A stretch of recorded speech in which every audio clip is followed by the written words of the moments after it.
তো আমরা রেডি হয়ে যেতেছি হলদিত, কিন্তু তাই না ঘুমাই গেছে কেন গীতা। এই যে এক নাটকি চা অনেক লেট, আর তাই তো গেল আপনি বহুত মানে এটা নিয়ে মাইডে রামলাম মানে টেনশনে পড়ে আছি। হলদিত তো যা মোটি কই, কিন্তু গ্যাস দিদি সবাই গেছে বউ যদি ঘুমাই দিছে ফাইনালি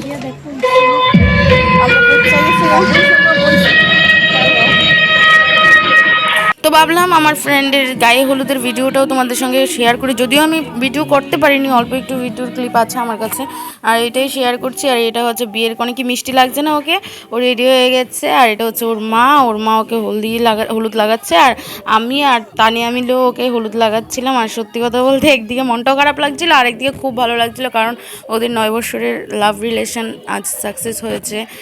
আজ না, অনেক দিন হয়ে গেছে সাকসেস হয়েছে। আর সাকসেস বলতে কি বলো, মানে বিয়ে অবধি গেছে, আর সাকসেস তো সারা জীবনের জন্যই হয়েছে।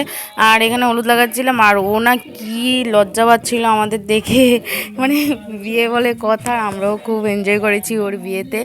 আর হলুদের এত একটা ভিডিও নেই, কারণ আমি লাইভ করছিলাম আমার ফোন দিয়ে, আর আমার ফ্রেন্ডের ফোন দিয়ে ভিডিও করছিলাম, আর এতটুকুই ছিল। আর হলুদ লাগিয়ে দেখলাম যে সত্যি হলুদ লাগানোর পর আরও মিষ্টি লাগছে ওকে, দেখো। আর তারপর আমরা ছবি টবি তুলে নিয়েছি। তারপর নতুন বিয়ের কনের সঙ্গে ডান্স করে প্রচুর এনজয় করলাম। ফ্রেন্ডের বিয়ে বলে কথা।